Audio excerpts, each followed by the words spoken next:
जानते ही होगे कि कोई किसी की जान क्यों लेता है।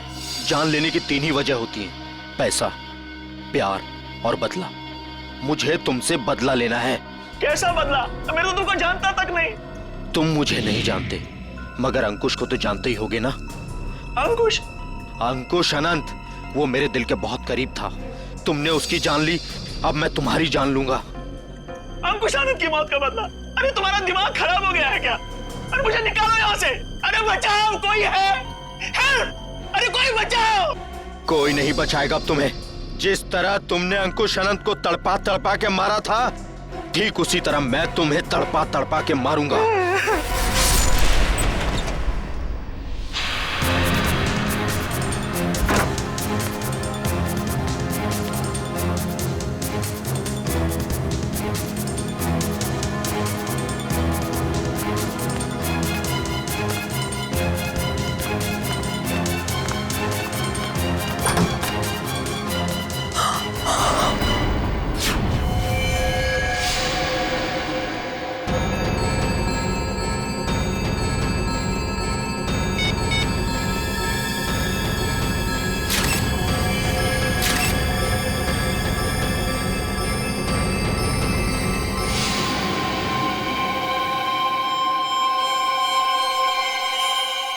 ये क्या है?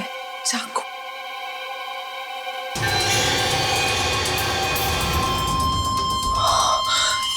ये क्या किया मैंने? फोटो खींचने के चक्कर में अपनी उंगलियों के निशान चाकू पे छोड़ दिए।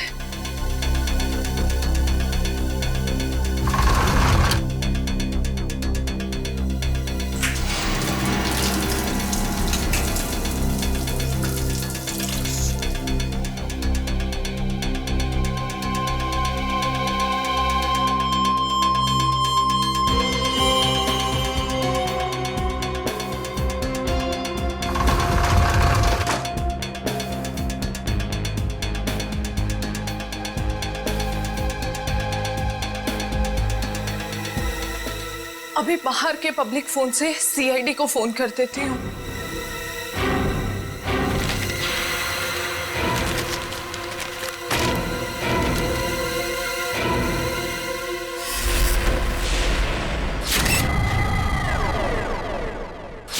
बड़ी बेरहमी से मारा है इसे। गला तो पूरा चीर के रखा है।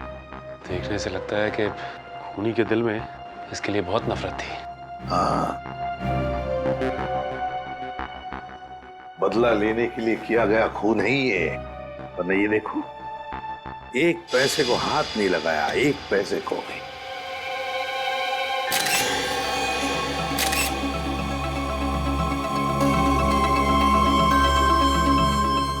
सर।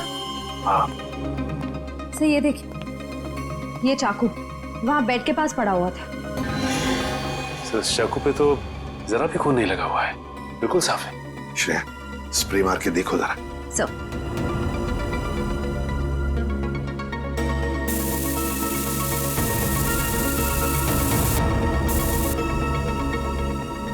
सर ये देखिए, इसका मतलब खून इस चाकू से ही किया गया है। रंग बदल गया, मतलब चाकू पर खून है। खून इसी चाकू से किया गया है। सर एक बात समझ में नहीं आ रही, खूनी ने चाकू को साफ करके यहीं क्यों छोड़ दिया? वो इसे अपने साथ भी तो ले जा सकता था। बिल्कुल, चाकू यहीं पर छोड़ के क्यों गया वो, और वो भी साफ करके? कोई ना कोई तो वजह जरूर है। सर, हाँ, दगोड़िया जी का मैनेजर आ गया। आ गया? जी सर। ठीक है सचिन, बॉडी को फॉरेंसिक लैब भेजने का बंदोबस्त करो। अच्छा, इस मैनेजर से मिलता हूँ।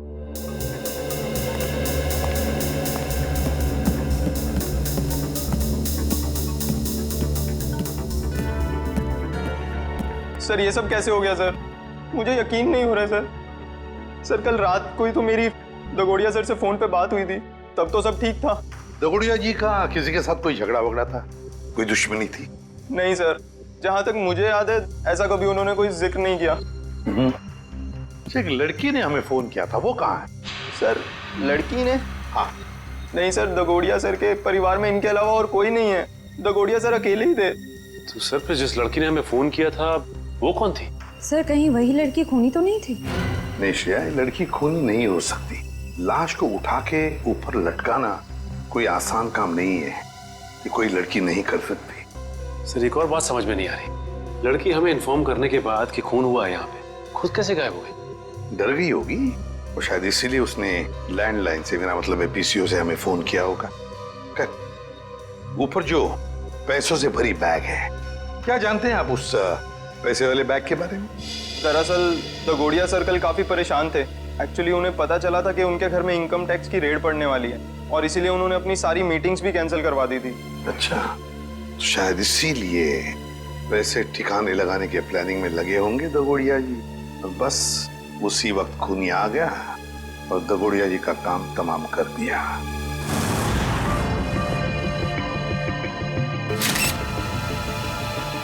एक मिनट, ये देख रहे हो, इसके गाल पर ये नीला नीला निशान। हाँ सर। ये देखो, ये निशान दोनों तरफ। ये कोई जहर का चक्कर तो नहीं हो सकता है सर, लेकिन वैभव ऐसा लगता है जैसे ये उंगलियों का निशान है। कहीं ऐसा तो नहीं कि खूनी ने इसका मुंह दबाने की कोशिश की हो? इसे देख के तो ऐसा ही लग रहा है सर। पर क्यों? कहीं ऐसा तो नहीं कि खूनी इसका मुंह खोलना चाहता हो सकता है। इसका मुंह देखना चाहिए खोल के।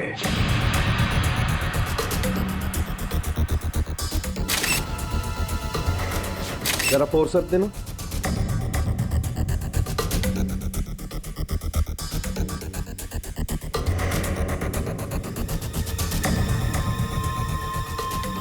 ये देखो, इसके मुंह में ये कागज का टुकड़ा, क्या हो सकता है ये?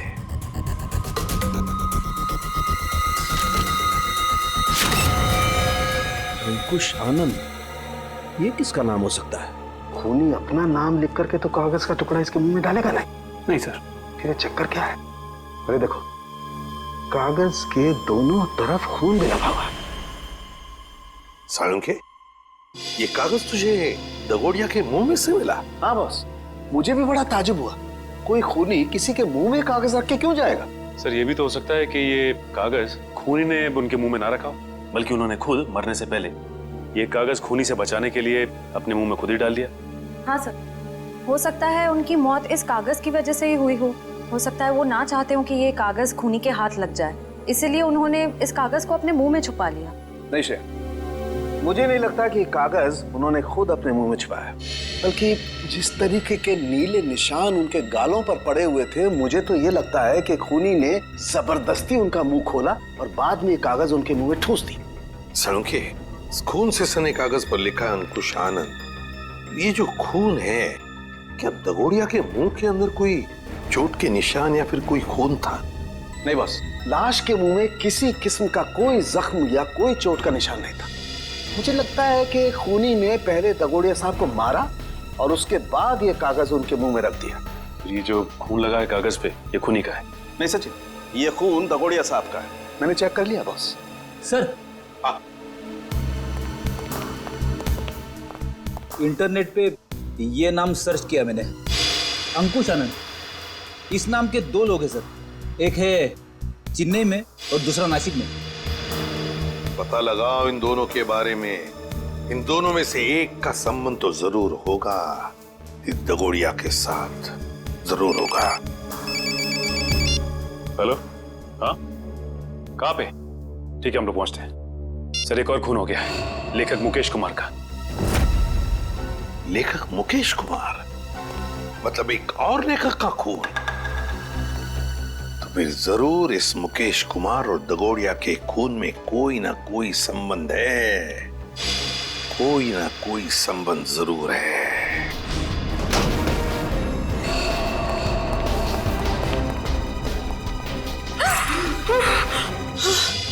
सर, पड़ोसियों को लेकर आया हूँ, इन्होंने देखा है खूनी को अंदर आते हुए।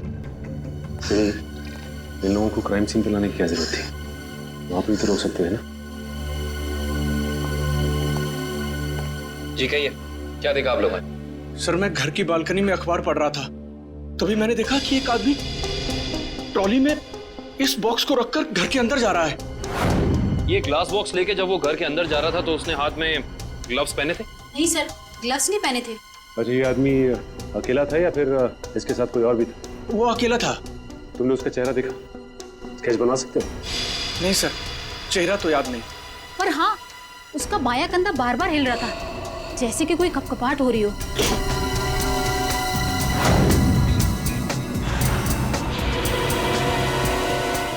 Kevin, yes sir.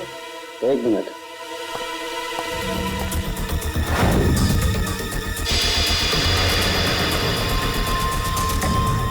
ये देखो केविन, इस लाश के मुंह में ही ये कागज का टुकड़ा। कहीं इस कागज के टुकड़े पे भी अंकुश आनंद का नाम तो नहीं लिखा?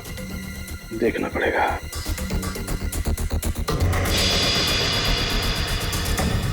इस पे तो रिजू कालिया लिखा हुआ। रिजू कालिया?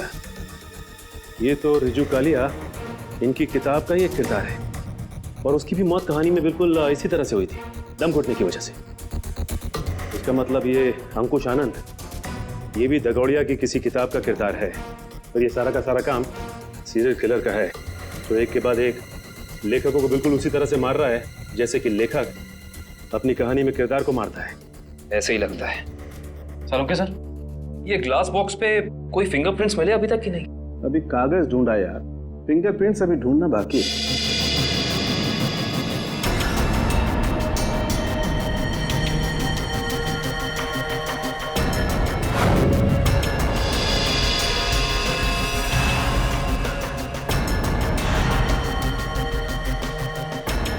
मैग्नीफाइंग ग्लास देना जरा।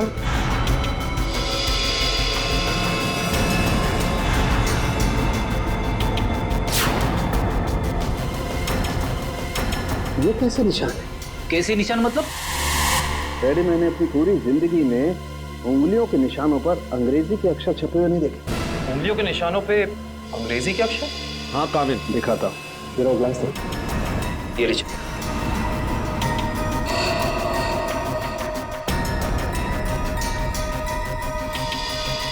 ERIUN। देखो, कैसे कर सकते हैं? पड़ोसी भी कह रहा था, ये ग्लास बॉक्स लेकर जो इंसान यहाँ आया था उसने ग्लव्स नहीं पहने थे। इसका मतलब ये अनोखे उंगलियों के निशान उसी इंसान के हैं। उंगलियों पे छपे हुए अक्षर? सालुंके साहब, ये कैसे मुमकिन है? मुमकिन है फ्रेडी, बॉडी मॉडिफिकेशन के जरिए मुमकिन है। लेकिन सालुंके साहब, अगर खूनी एक एक कदम फूक फूक के रख रहा है तो फिर उसने हैंड ग्लोव्स ना पहनने की गलती कैसे की? क्योंकि ये गलती नहीं है, बल्कि जानबूझ के किया गया है। ये सीरियल किलर अपने हर खून पे अपना सिग्नेचर छोड़ रहा है, इन अनोखे उंगलियों के निशान के जरिए। हाँ, और इस तरह के निशान हर आदमी अपनी उंगलियों पर बनवा भी नहीं सकता, और इस तरीके के निशान हर जगह बन भी नहीं सकते। इस शहर में ऐसे बहुत कम टैटू पार्लर हैं जहां इस तरीके का बॉडी मॉडिफिकेशन होता हो, बहुत कम।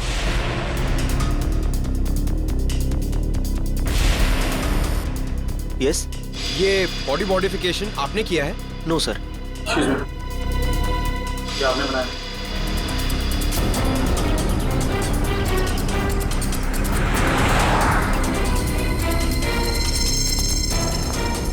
अभी बिजी हूं मैं, बाद में आना। हम भी बहुत बिजी रहने वाले लोग हैं, बाद में आने का वक्त नहीं है हमारे पास। बिना अपॉइंटमेंट के आ रहे हो? मैं तुम्हारा टैटू नहीं बनाऊंगा। सीआईडी शिवा, बाद में आना। क्या हुआ सर? मैंने कुछ किया क्या? शहर में कुछ खून हो रहे हैं। खून? किताब लिखने वाले लेखकों के। लेखकों के? पर मैं तो टैटू आर्टिस्ट हूँ सर, मेरा क्या लेना देना इससे? हो सकता है कुछ लेना देना हो। मैं समझा नहीं सर। बॉडी मॉडिफिकेशन भी करते हो ना तुम? जी हाँ सर, मेरे पास लाइसेंस भी है, मैं दिखाता हूँ। कोई जरूरत नहीं, ये फोटो ध्यान से देखो। ये त्रिकोण वाली कलाकारी तुमने दिखाई थी किसी के हाथ पे? जी हाँ सर, मैंने की थी, पर मुझे नहीं पता था कि ये किलर होगा सर। पता है हमें, डरो मत। हाँ, लेकिन इस इंसान की कोई ना कोई डिटेल तो जरूर होगी तुम्हारे पास, है ना? जी हाँ सर, मैं 1 मिनट में लेके आता हूँ सर। जी हाँ सर, देखिए सर, त्रिकोण अनुकरण नाम है इसका।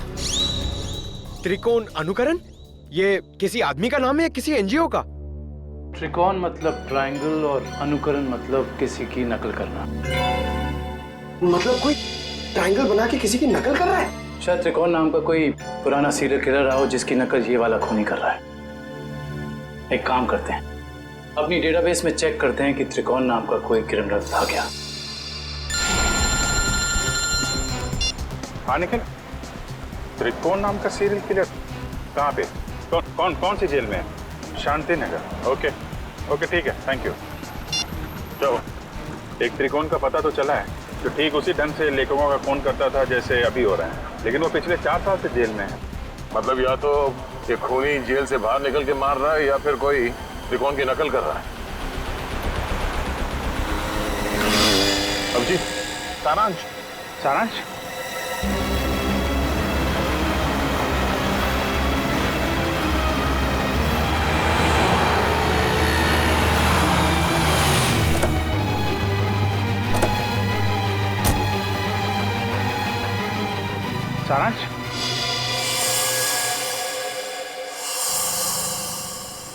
नहीं अंकल, मैं तो अभिषेक हूँ। माफ करना, हम इसे कोई और समझ बैठे। सर 15 दिन हो गए, अखबार न्यूज़पेपर्स हर जगह कोशिश कर ली, मगर सारांश हमें मिला ही नहीं सर। मिलेगा पंकज, जरूर मिलेगा। मेरा दिल बोल रहा है सारांश हमें जरूर मिलेगा। सर, ये लोग सीआईडी से हैं। आइए आइए सर, मैं आप ही लोगों का इंतजार कर रहा था। त्रिकोण से मिल सकते हैं हम लोग? हाँ हाँ, क्यों नहीं। पर सर, मुझे नहीं लगता कि त्रिकोण ये सारे खून कर रहा है, क्योंकि इस जेल से बाहर निकलना बिल्कुल ही नामुमकिन है। अच्छा, इस त्रिकोण का स्वभाव कैसा है अभी यहाँ इस जेल में? हिंसक और खतरनाक ही है या? नहीं नहीं सर, ऐसा बिल्कुल भी नहीं है। वो तो बहुत ही शांत और सुलझा हुआ है। मैं तो खुद चाह रहा था कि सरकार से अपील करूं कि उसकी सजा माफ कर दी जाए। अब ये कोई संयोग तो नहीं हो सकता कि कोई उसकी नकल करके खून कर रहा है? हाल ही में कोई आया था उससे जेल में मिलने के लिए? नहीं सर, आप तो जानते हैं कि वो स्पेशल सेल में है, और स्पेशल सेल में बाहर वाला तो क्या, कोई जेल का कैदी भी उससे नहीं मिल सकता। चलिए जरा मिल लेते हैं।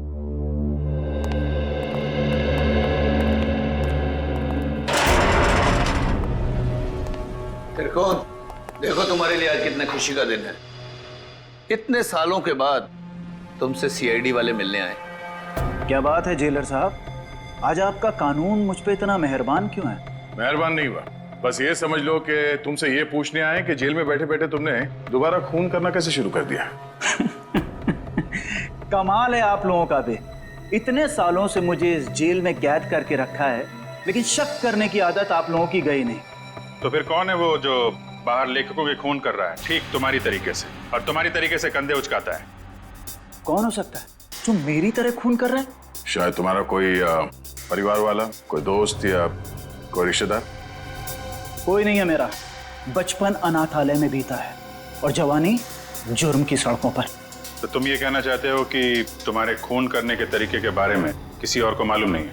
किसी को नहीं। तुम्हें किसी पे शक है? देखो, जो कुछ मालूम है बता दो, शायद हम किसी की जिंदगी बचाने में कामयाब हो जाए। क्या आपकी मदद करने से मेरी सजा कम हो सकती है? वादा नहीं कर सकते, लेकिन अगर तुम्हारी मदद से हम उस नकलची खूनी को पकड़ लेंगे तो दरख्वास्त जरूर करेंगे सरकार से तुम्हारी सजा कम हो जाए। ठीक है, मुझे उम्मीद है कि आप अपने शब्द भविष्य में आगे जरूर याद रखेंगे। मुझे लगता है कि वो मेरे लेखन पढ़ के ठीक उसी तरह खून कर रहा है। तुम्हारा लेखन? हाँ, पढ़ते पढ़ते कभी याद ही नहीं रहा कि मुझे भी लेखन का शौक हो गया है, और मैं लिखने लगा। हर रोज रात को सोने से पहले मैं अपने विचार उस डायरी में व्यक्त करने लगा। मतलब मारने का प्लान, मारने का तरीका, उसका नाम, सब कुछ तुम उस डायरी में लिखते थे? जी हाँ, मुझे लगता है कि वो डायरी उसके हाथ लग गई और वो मेरे विचारों से प्रभावित होकर ठीक उसी तरह जुर्म के रास्ते पर आगे बढ़ चुका है। कहाँ रखी थी तुमने वो डायरी? अनाथालय में छोड़ आया हूँ अपने अतीत के वो पन्नों को। जी, मैं सुरेश बोल रहा हूँ, जी के नगर अनाथालय से। वो जो आप बच्चों की किताबें भेजने वाले थे। ठीक है, मैं शाम को आके ले लूंगा। हाँ जी, नमस्ते। कहिए। सीआईडी? क्या बात है सर? जो बात हम आपसे कहना चाहते हैं उसका संबंध त्रिकोण से है। त्रिकोण? मुझे पता था कि एक न एक दिन त्रिकोण की वजह से यहाँ पुलिस या सीआईडी जरूर आएगी। क्या आप पहले से ही जानते थे कि त्रिकोण गुनाह के रास्ते पर चलने वाला था? नहीं, उसे तो यहाँ से निकले हुए जमाना हो गया। जब वो यहाँ आया था तब सिर्फ 12 साल का था। तो क्या वो बचपन से ही हिंसक स्वभाव का था? नहीं सर, हिंसक स्वभाव का तो नहीं था वो, लेकिन वो घंटों घंटों एकांत में बैठना पसंद करता था, किसी से ज्यादा बात भी नहीं करता था। मतलब वो अकेले बैठ के सिर्फ किताबें पढ़ता था? आपको कैसे पता सर? क्योंकि हम मिल चुके हैं उससे। फिलहाल वो जेल में है। ज्यादातर अपराधों की ही किताबें पढ़ा करता था वो। किताबों के पन्नों में डूबकर एक अलग ही दुनिया में चला जाता था। किताबों के किरदारों से बातें करने लगता था कि तुमने खाना खाया या नहीं। कभी कभी तो मैं डर जाता था कि इसका ये जुनून एक मानसिक बीमारी ना बन जाए। आपका डर बिल्कुल ठीक निकला। उसके इसी मानसिक बीमारी ने उसे मजबूर किया उन लेखकों को मारने पे जिनके उपन्यास वो पढ़ता था और जिनके लेखन से वो काफी प्रभावित था। और उन लेखकों को बिल्कुल वैसे मार रहा है जैसे उन्होंने उपन्यास में किरदारों की मौत लिखी है। मुझे इस बात से जरा भी हैरानी नहीं हो रही है, क्योंकि अगर उसका कोई पसंदीदा किरदार उपन्यास में मर जाता तो चीख चीख कर रोता, लेकिन अब तो जेल में है ना, तो आप लोग यहाँ क्यों? देखिए, लेखकों के फिर से खून हो रहे हैं, बिल्कुल उसी तरह से जैसे त्रिकोण करता था। मतलब त्रिकोण जेल से भागकर फिर से खून कर रहा है? नहीं, त्रिकोण तो अभी भी जेल में है। कोई और है जो त्रिकोण की तरह नकल करके लेखकों का खून कर रहा है। किसी पे शक है आपको? नहीं सर, मुझे किसी पे शक नहीं है। चलो ठीक है, मगर त्रिकोण यहाँ पर जिस कमरे में रहता था, क्या वो कमरा हम देख सकते हैं? सर, वो तो बहुत पुरानी जगह है, अब वहाँ कोई नहीं रहता है। फिर भी ठीक है सर, आइए।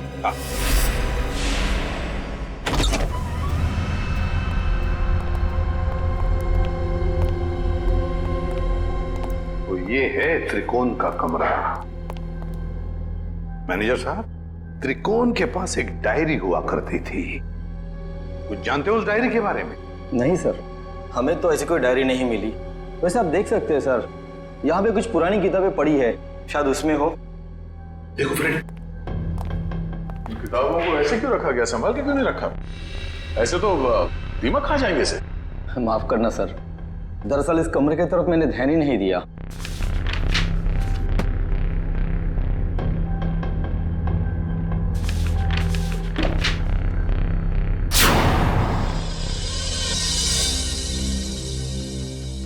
सर, डायरी तो दिख नहीं रही। लेकिन मुझे कुछ दिख रहा है सर। क्या? सर, ये ईंट देखिए दीवार पे, बिल्कुल अलग है। पूरी दीवार में जितनी ईंट है उससे अलग है। दया, जरा देख लो। सर, वो केस याद है ना आपको? दीवार से लाशें निकलने वाला केस। कहीं इस केस में भी ऐसा ही कुछ? डायरी ढूंढ रहे हम, समझे? लाशें नहीं।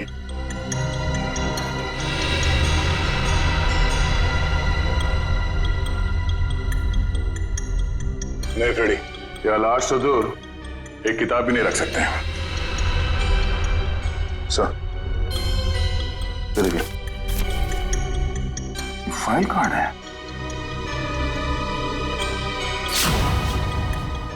हाँ, त्रिकोण। मतलब वो नकलची खूनी डायरी निकाल के ले गया। अभिजीत, ये जरूर त्रिकोण के डायरी का कवर है। मतलब यहाँ जो भी आया था वो जानता था कि त्रिकोण ने अपनी डायरी कहाँ छुपा के रखी है। ये यहाँ त्रिकोण के बाद में कोई रहता था? हाँ सर, एक लड़का रहा करता था, सुंदर नाम था उसका। ये सुंदर बाद में भी कभी आया था यहाँ इस कमरे में? हाँ सर, आया था। महीने भर पहले वो मुझसे मिलने आया था और कुछ दिन यहाँ रहा भी हो, अपनी पुरानी यादें ताजा करने के लिए। अच्छा, सुंदर। सुंदर का पता तो होगा ना आपके पास?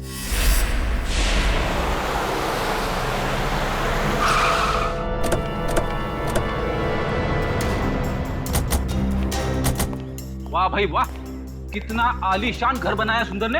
अंदर चल के देखते हैं और क्या क्या आलीशान राज छिपा रखे हैं सुंदर ने। दरवाजा तो खुला हुआ है, कहीं भाग तो नहीं गया सुंदर? लगता है कुछ गड़बड़ है। सुंदर! ओह माय गॉड, वो देखो।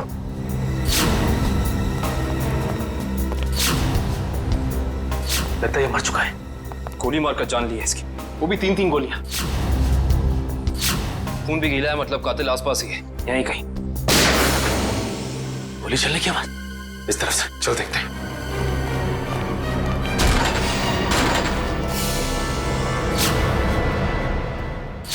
देखो से। सुंदर जी, हाथ ऊपर।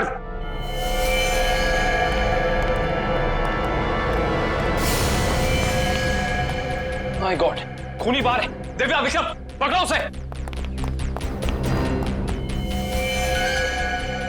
लगता है ये हमें कुछ बताना चाहते हैं। हाँ कवित,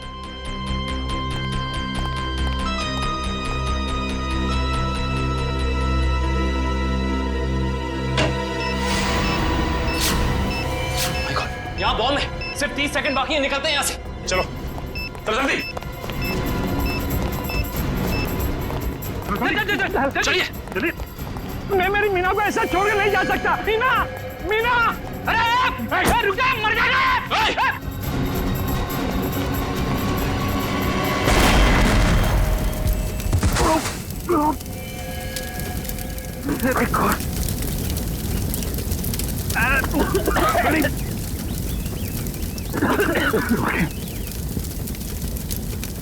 लगता है बीवी और नौकर के साथ साथ सुंदर जी भी मारे गए।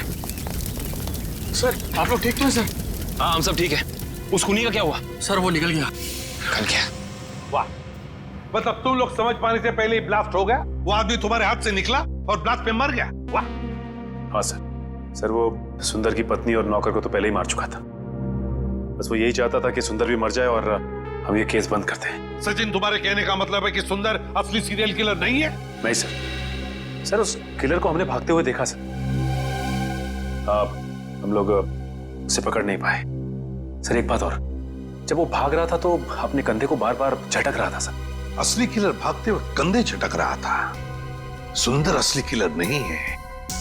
तो फिर ये असली त्रिकोण का अनुकरण करने वाला, उसकी कॉपी करने वाला त्रिकोण अनुकरण, ये जो भी कोई है जो हमें फंसाने की, गुमराह करने की कोशिश कर रहा है, इससे तो अब हम उसी की खुद के ही जाल में फंसा देंगे। हेलो, एक और खून? लेखक कुशल। ठीक है माता। लेखक कुशल का खून? ये त्रिकोण अनुकरण तो खून पे खून किए जा रहा है। लेकिन सर, ये त्रिकोण अनुकरण एक के बाद एक लेखकों को ही क्यों मार रहा है? वही तो फ्रेडी, वही तो। 3 लेखकों को मार चुका है ये त्रिकोण अनुकरण। जरूर इसके पीछे कोई ना कोई राज है, कोई ना कोई राज है जो असली त्रिकोण हमसे छुपा रहा है। सुंदर बॉम्ब ब्लास्ट में मारा गया? हाँ, और उसके बाद एक और लेखक कुशल का भी खून हो गया। अभी तो आप कह रहे थे कि सुंदर ही वो नकलची खूनी है। अगर सुंदर मारा गया तो फिर कुशल को किसने मारा? बंद करो ये ड्रामा, समझे? सुंदर के घर के बाहर जो मुजरिम भाग रहा था, वो भी अपने कंधे को वैसे ही झटक रहा है जैसे तू झटक रहा है। अब ये बताओ कि तुम इस जेल से बाहर जाते कैसे हो? हाँ? राज क्या है इसके पीछे? साहब, कैसी बातें करते हैं आप? हैं? आम जेल से कैदी का भागना इतना मुश्किल है, तो फिर आपको लगता है कि मैं इस खास जेल से इतनी पहरेदारी होने के बावजूद भाग सकता हूँ? तुम्हारे अनाथालय वाले कमरे में सुंदर के अलावा कोई और नहीं रहा था, तो वो डायरी किसी और ने कैसे पढ़ी? किसी ने वो डायरी पढ़ी या नहीं पढ़ी ये मुझे नहीं मालूम है, लेकिन मेरी डायरी में अगला नाम उस कुशल का था जिसे मैं मारना चाहता था। मतलब उस लिस्ट में किस किस के नाम है तुम्हें अभी भी याद है? जी, मेरे पास लिस्ट है। आप चाहें तो मैं उसकी एक कॉपी दे सकता हूँ।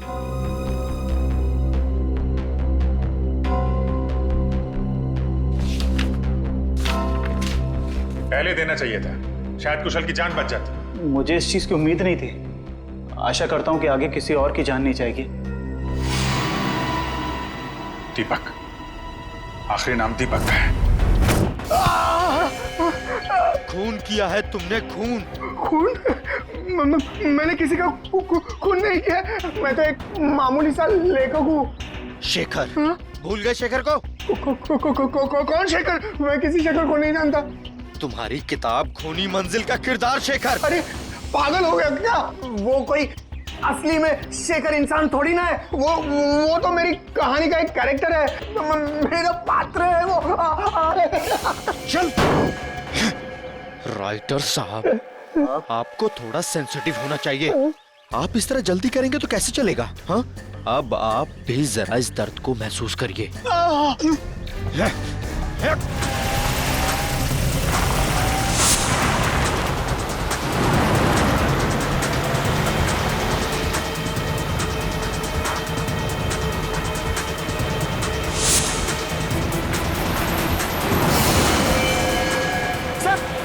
दीपक डाउन गाड़ी में।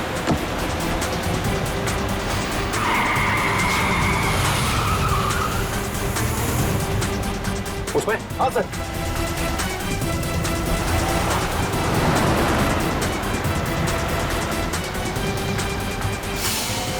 आज ये नकलची लंगूर हमारे हाथ से बचेंगे नहीं।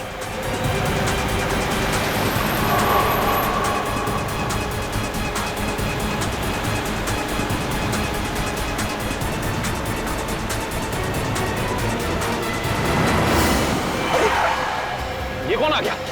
कोई शराबी होगा सर, इसकी वजह से हमारा खून ही हाथ से निकल जाएगा।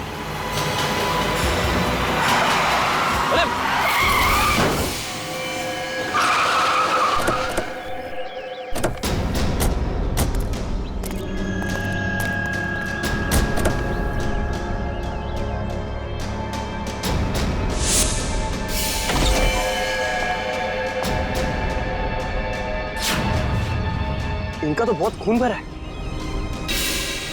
सर वो फोटोज कैसी है? फोटोज एक सेकंड।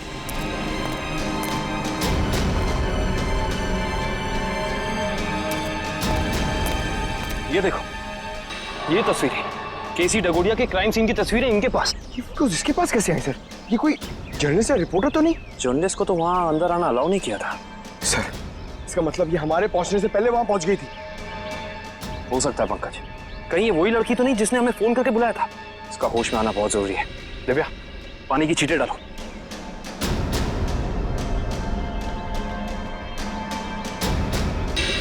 मैडम आप ठीक तो हैं?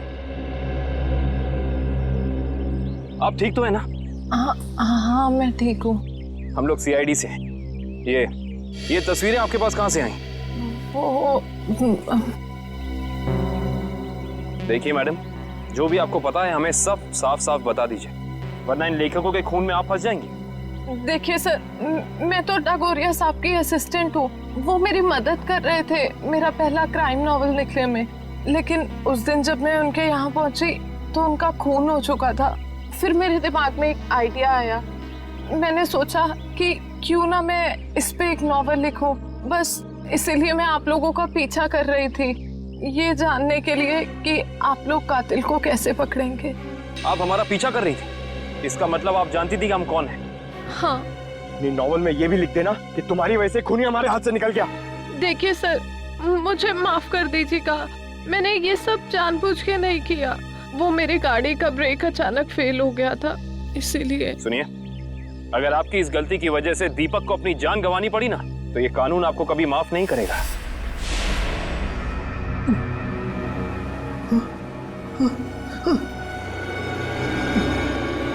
मुझे छोड़ दो प्लीज, प्लीज मुझे यहाँ से जाने दो।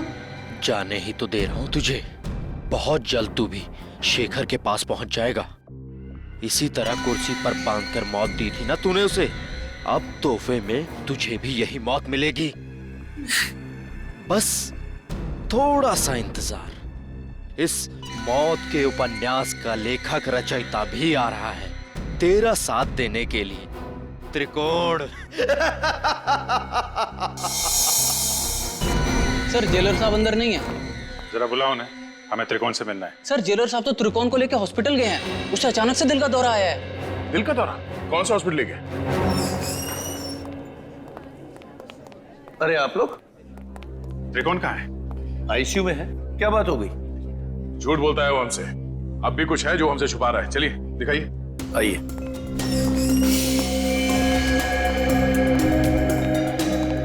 कहाँ है ये त्रिकोण? कहाँ है? अभी तो यही था, कहाँ चला गया? सर कहीं वो हॉस्पिटल से भाग तो नहीं गया दीपक को मारने के लिए? भाग कैसे सकता है? यहाँ कौन था? कौन वार्ड बॉय था यहाँ पे? सर मकरंद था। ये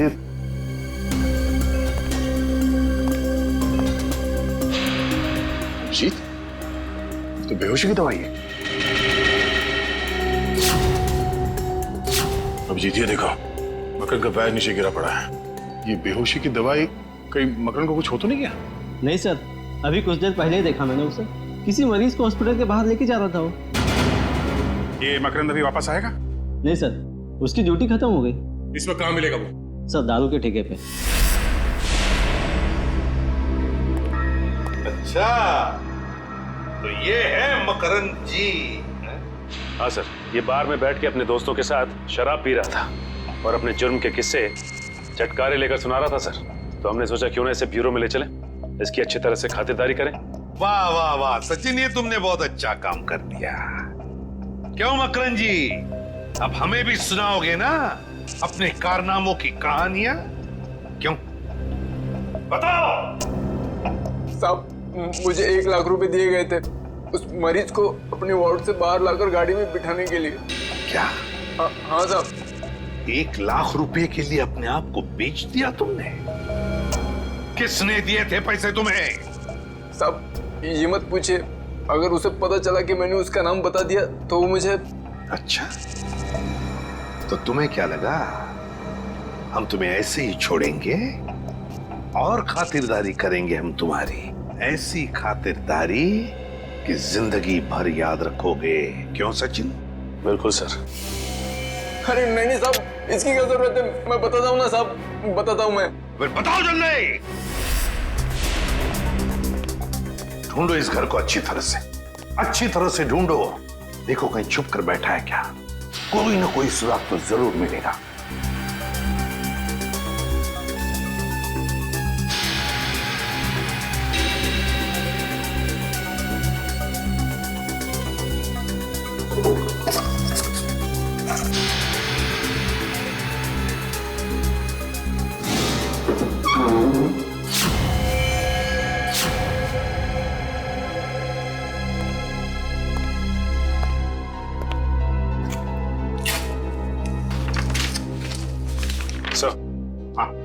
ये देखिए सर, ये कैबिनेट के पीछे कुछ रखा हुआ था।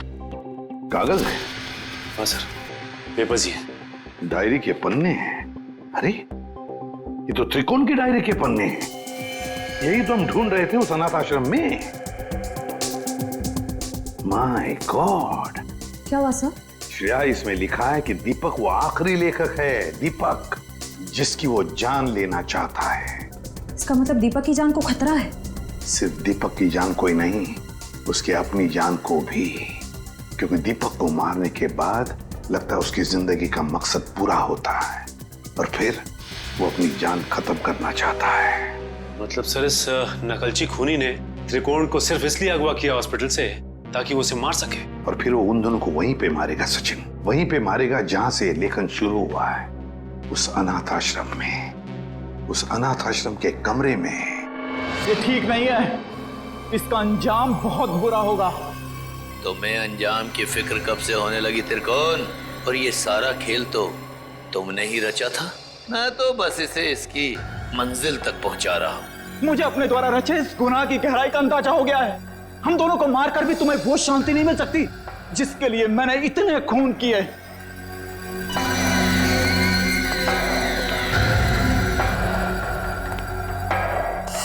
हाँ, क्यों नहीं, पर मुझे नहीं लगता कि ये सारे खून त्रिकोण ही कर रहा है। बहुत देर हो चुकी है त्रिकोण। तेरे प्रवचन अब ना तो तेरी जान बचा सकते हैं और ना ही दीपक की। नहीं चला, तुम ऐसा नहीं कर सकते। अब तुझे मैं बिल्कुल वैसे ही मारूंगा जैसे त्रिकोण ने अपने उपन्यास में लिखा था। नहीं चला, तुम मुझे मत मारो, मुझे जाने दो। बस होगा तुम्हारा खेल। अब अगर कोई हरकत की ना तुमने तो तेरा वो हाल करेंगे तो सोच भी नहीं सकता। सीआईडी, तो आखिर मेरा भेद खुल ही गया। तो अब तुम लोग मुझे फांसी पर चढ़ाए बिना तो छोड़ोगे नहीं। तो क्यों ना मैं फांसी पर चढ़ने से पहले इन दोनों को मार के अपना मकसद पूरा कर लूं।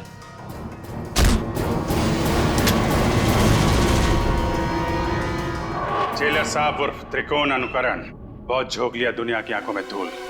आगे की कहानी हम तुमसे ही सुनेंगे। बताओ जल्दी, क्यों मारा तुमने? मैं जानता था मेरे लेखन में वही आकर्षण है, वही शक्ति है जो उन लेखकों के लेखन में थी जिनका मैंने खून किया। और इसीलिए त्रिकोण ने मुझे इसके अनाथालय भेजा। ताकि इसकी डायरी के बहाने मैं इसका लेखन पढ़ सकूं और इसका फैन हो जाऊं, और ऐसा फैन हो जाऊं कि ये मुझसे जो चाहे वो करवा सके। जेलर साहब को फैन बनाने का मेरा सिर्फ और सिर्फ एक ही इरादा था, ताकि मैं अपनी सजा कम करा सकूं। इसलिए मैंने अपने हिसाब से इन्हें खून करने पर मजबूर किया, ताकि मैं आप लोगों की मदद से सुंदर को पकड़वा सकूं और अपनी सजा कम करा सकूं। और सुंदर को बलि का बकरा बनाने के बाद मुझे इस बात का अंदेशा हुआ कि त्रिकोण का सपना कभी पूरा नहीं होगा। इसके लिए कुशल, दीपक और त्रिकोण की जान लेना भी जरूरी है। तो मैंने त्रिकोण के खाने में एक दवा मिला दी जिससे इसको दिल का दौरा पड़े, और फिर मैं इसे अस्पताल से अगवा करके इसको इसकी मंजिल तक पहुंचा सकूं। अगर सीआईडी को सुंदर की लाश मिल गई तो शायद वो सीरियल किलर को ढूंढना बंद कर दें, मगर फिर त्रिकोण के उस सपने का क्या होगा? उन सब लेखकों को मार के मोक्ष प्राप्त करने का सपना? नहीं, मैं पूरा करूंगा त्रिकोण का वो सपना। मैं त्रिकोण को गुमराह होने नहीं दे सकता। उन सब लेखकों को मैं मारूंगा, और फिर उसके बाद त्रिकोण को भी मैं जिंदगी की जंजीरों से मुक्त कर दूंगा, जैसा कि वो चाहता है। सुंदर के मरने के बाद आप लोग कुशल की मौत की खबर लेकर आए तो मैं समझ गया ये जेलर किसी को नहीं छोड़ेगा, एक एक करके सबको मार देगा और अंत में मुझे मार देगा। तो और क्या करता? तुम्हारे लेखन में कशिश इतनी है। फिर मैं समझ गया, अगर मुझे बचना है तो उसका सिर्फ एक ही रास्ता है, सीआईडी को तुम तक पहुंचाना, दीपक के घर। वाह रे वाह, कानून का रखवाला, वाह। और ऐसा घिनौना काम, एक मुजरिम का साथ दिया तुमने। मैं जानता था कि सीआईडी कभी ना कभी पूरा सच जान लेगी, मगर मैं क्या करता? इसके लेखन के आगे मैं बेबस हो गया था, और इसके शब्दों के माया जाल में मैं एक खूनी बन गया, एक सीरियल किलर। चुप! बकवास, बकवास है सब। तुम दोनों ने मिलकर कितने सारे मासूम लोगों की जानें ली। तुम्हें तो जीने का कोई हक ही नहीं। कानून तो तुम दोनों को फांसी ही देगी, फांसी।